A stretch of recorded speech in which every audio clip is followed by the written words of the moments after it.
نہیں، ہر ساتھ اٹھتے بیٹھتے جاگتے سوتے ہر لمحہ تجھے اپنے رب کی بندگی کرنی ہے۔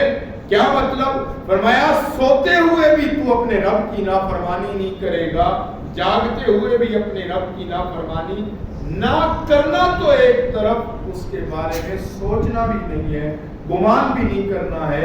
اس لیے ہم نے تم سے یہ تقاضا کر رکھا، ہمارا تقاضا یہ ہے۔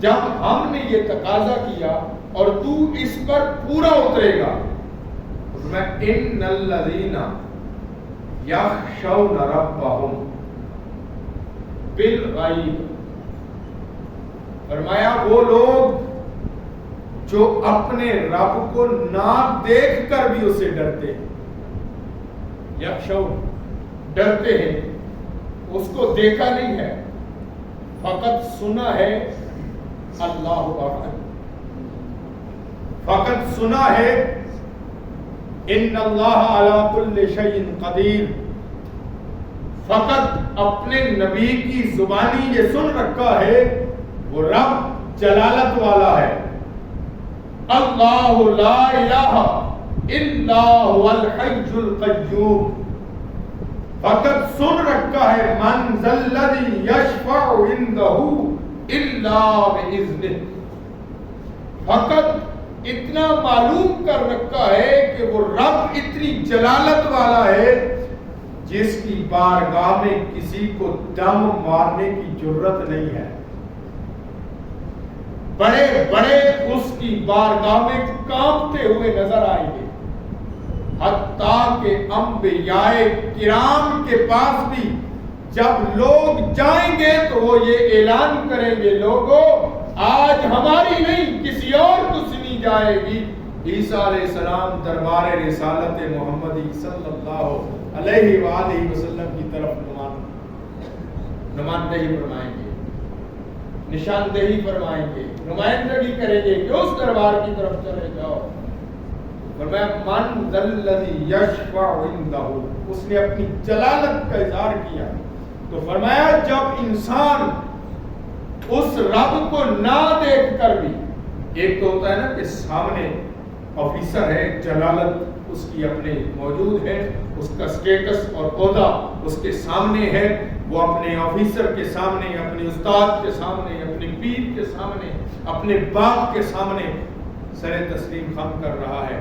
لیکن ایک وہ ہے جس کو اس نے دیکھا نہیں ہے، فقط سن رکھا ہے کہ وہ مالک بڑی جلالت والا ہے، ہیبت والا ہے، اس کی قہاری اور جباری بڑی عروج پر ہے، اس نے یہ فقط سن رکھا ہے اور وہ اپنے مالک کی بارگاہ میں آنے سے ڈرتا ہے۔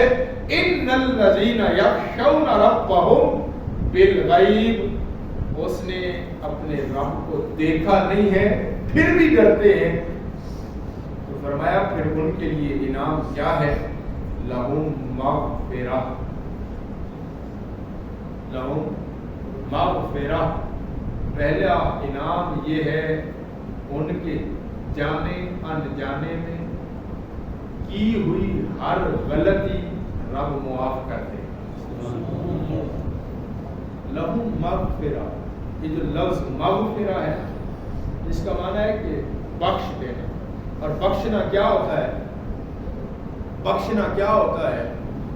بندہ کسی کا قرض دار ہو اور مقروض ہو، مقروض قرض خواہ جب اس سے قرض کا تقاضا کرے اور وہ کہے کہ یار میں دینے سے قاصر ہوں، وہ بندہ کہے جا تجھے غریب سمجھ کر میں نے قرض بخش دیا ہے، معاف کر دیا ہے، اس کی خوشی کی انتہائی نہ رہے، لاکھوں روپے کا قرض ایک جست میں معاف ہو جائے، وہ بندہ جتنی خوشی محسوس کرتا ہے، جو 50,000 سال کا دن ہو، عین شباب پر سورج ہو، زمین تانبے سے زیادہ تپ کر گرم ہو، کوئی پرسان حال نہ ہو، کوئی اپنے پسینے میں ڈبکیاں لگا رہا ہو، اس عالم میں رب کہے فرشتوں اسے چھوڑ دو میں نے اسے وقت دیا ہے، نہیں سمجھے بات؟ ایک قرض دار کو قرض معاف کرنے پر کتنی خوشی ہوتی ہے جی؟ اگر خدا نہ خواستہ بندے کے پاس دینے کے لیے پیسے نہ ہو نا، ہم نے دیکھا ہے قرض خواہ اس کے دروازے پر آگے کھڑا ہو جائے نا، ہم نے لوگوں کو ہارٹ اٹیک دے کے ہوتے دیکھا، پیسہ نہ ہونے کی وجہ سے، غربت کی وجہ سے اولادوں کو بیچتے دیکھا گیا ہے اسی پاکستان کی سرزمین پر۔ لوگ جسم فروشی کرنے پر مجبور ہو جاتے ہیں۔ ایسی کیفیت، قرض معاف ہو جائے انسان کی خوشی کی انتہا نہیں رہتی، لیکن جب رب راضی ہو جائے تو فرمایا لہم مغفرہ، فرمایا پھر اس کے گناہوں کو نہیں دیکھا جائے گا، اس رب کی طرف سے بخشش کی سوغات یہ ہوگی کہ رب سارے گناہوں کو معاف فرما کر فرمائے گا فرشتوں اسے جنت میں لے جاؤ۔ اور یہاں تک بس نہیں ہے، لہم مغفرہ پر بس نہیں ہے، اور آگے جملہ ہے اجر کبیر، بخش دینا ایک تو بڑی بات ہے، قرض دار کو قرض معاف ہو گیا بڑی بات ہے، لیکن ایک شخص نے قرض بھی معاف کیا اور ساتھ کچھ رقم بھی دی، چلے یار یہ اپنے گھر والوں کے لیے رکھیے۔ نہیں سمجھے بات؟ یہ مثال دے کر اس لیے کہ اللہ کی شان یہی ہے، وہ مثال دے کر سمجھاتا ہے، اور دین سمجھ یہ ایسی آتی ہے۔ مثال دے کر اس لیے سمجھا رہا ہوں بات سمجھ آ جائے۔ ایک تو ہے قرض معاف ہو گیا، بڑی خوشی تھی، لیکن ایک ہے اس غریب کو پیسے دیے، جا اپنا گھر بنا لے، جا اپنی بیوی کے لیے سامان لے لے، جا اپنے بچوں کے لیے کتابیں لے لے، اس کی خوشی کی کوئی انتہا نہیں۔ فرمایا لہم مغفرۃ واجر کبیر، صرف معاف نہیں کریں گے بلکہ اجر کبیر، اس کو بہت بڑا اجر بھی عطا فرمائیں، اپنی جناب سے رحمتیں بھی عطا فرمائیں۔ لیکن کس کو؟ ان الذین یخشون ربہم، اس کو جو اپنے رب سے ڈرا۔ اور میں نے عرض کیا کہ یہ جو بندگی ہے، اس سے مراد ہر چیز یہ نہیں ہے کہ ایک انسان صرف سجدے میں ہے تو وہ اس بندگی میں ہے۔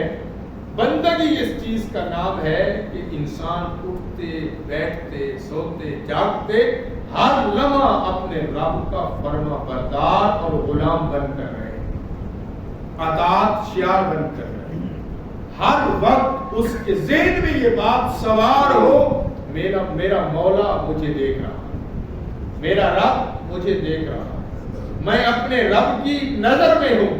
اور جب وہ اس کیفیت کا پیکر ہو جاتا ہے پھر اس کو کسی چیز کا ڈر نہیں رہتا، پھر وہ دلیر ہو جاتا ہے۔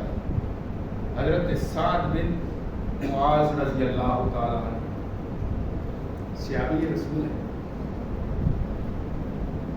مسلمان ہجرت کر کے مدینہ تشریف لے گئے۔ حضرت سعد رضی اللہ تعالیٰ عنہ، سعد بن معاذ ایک تجارت کرنے والے شخص تھے، تاجر تھے، تو آپ تجارت کرتے ہوئے مکہ شریف جاتے تو جا کر امیہ کے پاس، امیہ کے ساتھ چونکہ دوستی تھی، امیہ اگر کبھی مدینہ سے گزر ہوتا تو حضرت سعد کے پاس رہتا، اور حضرت سعد اگر مکہ جاتے تو امیہ کے پاس رہتے، جو دوستی تھی۔ اس دوستی کی بنا پر آپ وہاں جا کر سٹے کرتے، مکہ تو چھوڑ چکے تھے۔ ایک مرتبہ خانہ کعبہ شریف کا طواف کرنے کے لیے دوپہر کے وقت امیہ کے ساتھ ہے، بات ابو داؤد شریف کے حدیث پاک عرض کر رہا ہوں، بات بہت لمبی ہے، میں صرف ان الذین یخشون ربہم کی بات عرض کر رہا ہوں۔ جب انسان اپنے رب پر تکیہ کرتا ہے نا، اپنے رب پر توکل کرتا ہے، اپنے رب سے ڈرتا ہے نا، پھر اسے دنیا کا خوف نہیں ہوتا۔ اس بات پر بات عرض کر رہا ہوں، ابو داؤد شریف کی روایت عرض کر رہا ہوں۔ حضرت سعد رضی اللہ تعالیٰ عنہ خانہ کعبہ کا طواف کرنے کے لیے وہاں پہنچے تو ابو جہل نے حضرت سعد کو دیکھا تو اس نے کہا یہ کون ہے؟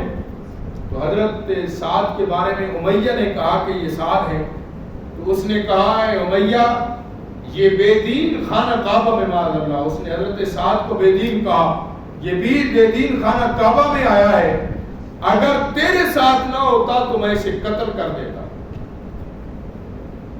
میں اسے قتل کر دیتا. اب حضرت سعد کھڑے مکہ میں ہیں اور مکہ میں سارے دشمن ہیں. خانہ کعبہ ابھی بتوں سے بھرا ہوا ہے, کافروں کے نغمے میں کھڑے ہیں. حضرت سعد یوں اپنی آواز بلند کر کے فرماتے ہیں, او ابو الحکم, اے ابو جہل سن, تو مجھے یہ کہہ رہا ہے کہ تو مجھے قتل کر دیتا. فرمایا ہمت ہے, جرت ہے تو سعد کو خانہ کعبہ کے طرف سے روک کر دیکھ, تجھے ہر چیز سے معلوم نہ کر وہ تو محمد مصطفیٰ کا غلام ہے. یہ جملہ کہنے کی دیر تھی کہ امیہ نے کہا سعد یہ ابو الحکم ہے, حکمتوں کا باپ ہے, یہ بڑا دانا ہے, یہ اہل ارض کا سردار ہے, تمیز سے بات کرو. حضرت سعد بن معاذ امیہ کی طرف, جس کے گھر میں رہ رہے تھے, اس کی طرف مخاطب ہو کر فرمایا, میں سن, میں نے خود اپنے نبی پاک صلی اللہ علیہ وسلم سے سنا ہے کہ ان قریب تجھے محمد مصطفیٰ قتل کریں گے. امیہ کو کہا. امیہ جب یہ بات سنی تو اس نے آگے سے پوچھا, سوال کیا, اے سعد مجھے یہ تو بتاؤ کیا یہ واقعی حضور نے کہا ہے, کیا یہ واقعی محمد کریم علیہ السلام نے کہا ہے؟ حضرت سعد نے کہا ہاں, میں واللہ اللہ کی قسم حضور نے یہ کہا ہے. امیہ دوڑا دوڑا گھر گیا, گھر جا کر اپنی بیوی کو کہا کہ یہ سعد کیا کہہ رہا ہے میرے بارے میں. کہا کیا ہوا؟ کہا یہ سعد کہتا ہے کہ حضور نے کہا ہے تمہیں قتل کریں گے. خدا کی قسم آج میں کبھی مکہ سے باہر نہیں نکلوں. ایک کافر کو حضور کی بات پر اتنا یقین ہے, اور میں عرض کر رہا تھا جو اللہ رب العالمین سے ڈرتے ہیں پھر انہیں کسی چوائس کا خوف نہیں رہتا. تو یہ مسلمان کیوں کسی سے ڈر رہا ہے؟ ہم کیوں کسی سے ڈر رہے ہیں؟ ہم کیوں کسی کے بیکاری بن گئے ہیں؟ ہمارے اندر کیا ایسی چیز آ گئی کہ ہمیں یہ ڈر ہو کہ کہیں امریکہ ناراض نہ ہو جائے, کہیں یورپ ناراض نہ ہو جائے, کہیں فرانس ناراض نہ ہو جائے. سفیر اس لیے نہیں نکالتے کہ کہیں یہ مسئلہ نہ بن جائے.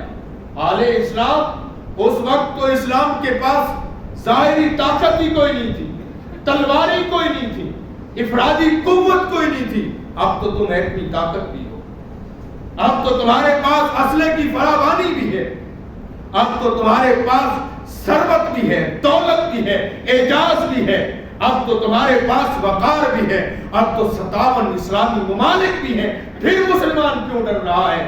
پھر کہنے دیجئے مسلمان کے ڈرنے کی وجہ فقط یہ ہے کہ وہ ان الذین یخشون ربہم پر پورا نہیں اترا, کیونکہ اس کے دل میں اپنے رب کا صرف خوف ہوتا تو پھر وہ کسی اور سے نہ ڈرتا بلکہ وہ صرف رب سے ڈرتا. لیکن جب رب کا خوف دل سے نکلا, یاد رہے تو جنگ مال و دولت پر نہیں ہوتی, جنگ ایٹمی طاقت پر نہیں ہوتی, جنگ اسلحے کے زور پر نہیں ہوتی.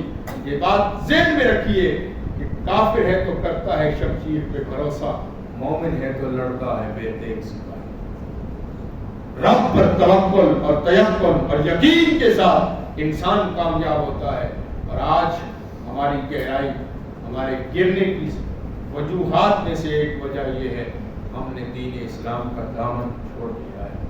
کہنے کا مطلب میری آج کی گفتگو, میں نے بھی شروع میں یہ عرض کیا کہ جب مسلمان کی کیفیت یہ ہوگی پھر یقیناً رب بھی ناراض ہوگا, اور ناراض ہونے کی ایک کیفیت تو ہم دیکھ رہے ہیں, سے گزر رہے ہیں.